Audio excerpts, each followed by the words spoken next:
I read a few books about entrepreneurship, and I had this idea for a delivery service for tampons, which I wish existed. And I really just started building it in 2015, like while working full time on my lunch break.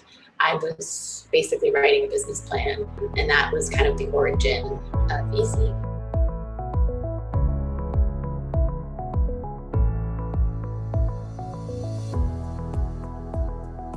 My name's Alyssa Bertram, and I am the CEO and founder at Easy Period. So we're a delivery service for organic cotton menstrual hygiene products. The mission for Easy Period is to empower women, and we do that through a variety of ways. So first of all, just making access to their menstrual hygiene products more convenient and more seamless by delivering them right to their door.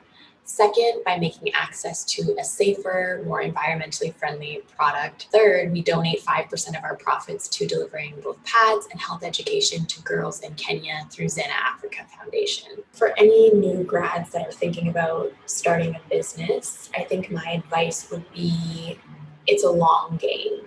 So I think sometimes in our culture, people see these kind of unicorn stories of businesses being built and startups getting a lot of funding and growing really quickly, and it doesn't always happen like that.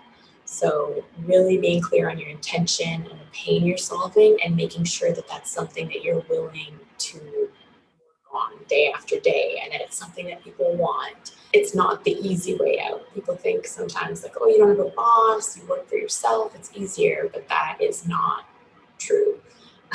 It's kind of all consuming. It takes time, but it's really rewarding if you really believe in what you're doing. Not to be afraid to try different things. And I was in healthcare, and I worked in palliative care, in Alzheimer's disease, in oncology, and I've learned so much and met so many great people through those experiences, and I would absolutely not change it for the world.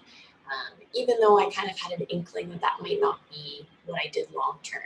So kind of having an open mind and being open to trying different things and kind of dabbling in different things until you find what really lights you up and feels appropriate for you.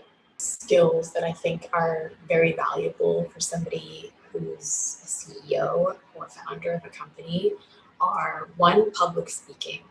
So often you will be kind of pitching yourself, pitching your business to key stakeholders or funders, or just selling, and being able to, speak really eloquently about yourself and your business and your brand is super important.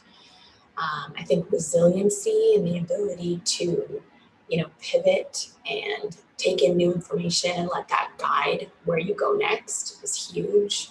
Organization, and being able to, know your numbers, keep your books really clean, and just stay on top of a lot of things, keep a lot of things tidy. Also, the ability to see really clearly what your weaknesses are so that you know where to get help and where to find somebody who's better at that thing than you are. So I think the biggest lesson that I've learned so far throughout my career journey is that it is a journey that, as individuals, we're constantly growing and learning more about what we enjoy and what we don't, and our strengths and our weaknesses. And then kind of our offering to the world evolves with that. So I'm a work in progress. My career is a work in progress, and I'm still learning about myself and about kind of my role and what I have to offer the world. Yeah, I always speak really fondly about my time at Ryerson, and that hasn't changed.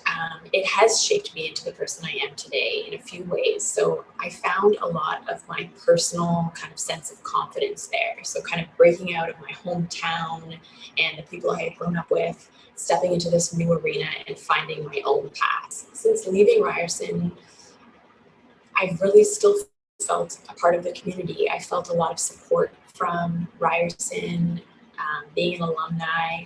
I'm always kind of coming back and doing talks and kind of staying involved. And I do feel like there's a community there rooting for me, which is really special and really nice to be a part of. For anything you're launching or getting involved in, kind of start with your why. What is it about this company or this mission or this idea that lights you up? and start from that place and kind of build out from there. Because I think if you start with the intention, if you start with your why and let that guide you, it helps make your decisions more meaningful.